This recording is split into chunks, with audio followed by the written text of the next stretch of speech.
gabdhaha waxaan leeyahay cadow baa idin soo baxay ilaahay aan ka baqahayn korka bani aadam buu ka yahay laakiin dabeecad dugaag buu leeyahay waa wiilka ku dhiiranaya inuu inanimadaada ku ciyaaro marka uu yeelatidna ka dhaqaaqo ku yaado kuma aqaan wiilka ku dhiiranaya inuu xashiish ku cabsiyo ku baro ku dhiiranaya inuu cirbado darooga kugu duro ku dhiiranaya saaxiibo kale inuu kugu siixiro oo xunxun ka ilaaliya mobiladiina inaad kala xiriirtaan ka ilaaliya inaad waxaas xun daawataan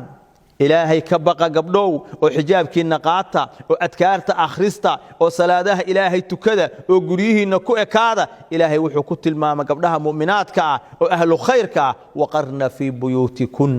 guriyahooda ku nagaadi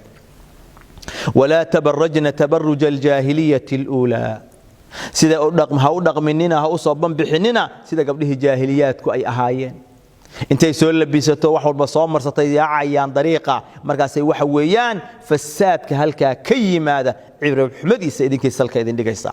adoo xishoonahayo ilaahay ka baqahaya guur xalaal ah ilaahay waa ku sahlaya subhanahu wa ta'ala yaan lagu sirin yaan lagu khiyaanin talada iyo wixii kugu soo kordha hooyada iyo aabaha oo ku soo koriyay la wadaag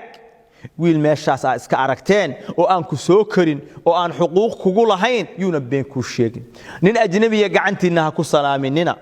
nin ajnabiga dariiqa ha la fariisanina nin ajnabiga sawir ha la gelinina wuxuu rabaa inuu gacanta hal mar idin ku dhigo gabdhow baraaruga cadow baa idin soo baxay gaaladii waa idin fitnaynaysaa dad ay ku adeeganaysaa ayayna leedahay xishoodkiina iyo akhlaaqdiina soo ceshada ilaahayna ha idin xifdiyo إلهي هايدن حفظيو إلهي قبلها ينو هنونيو إلهي هاينو هنونيو صلى الله على نبينا محمد وعلى آله وصحبه أجمعين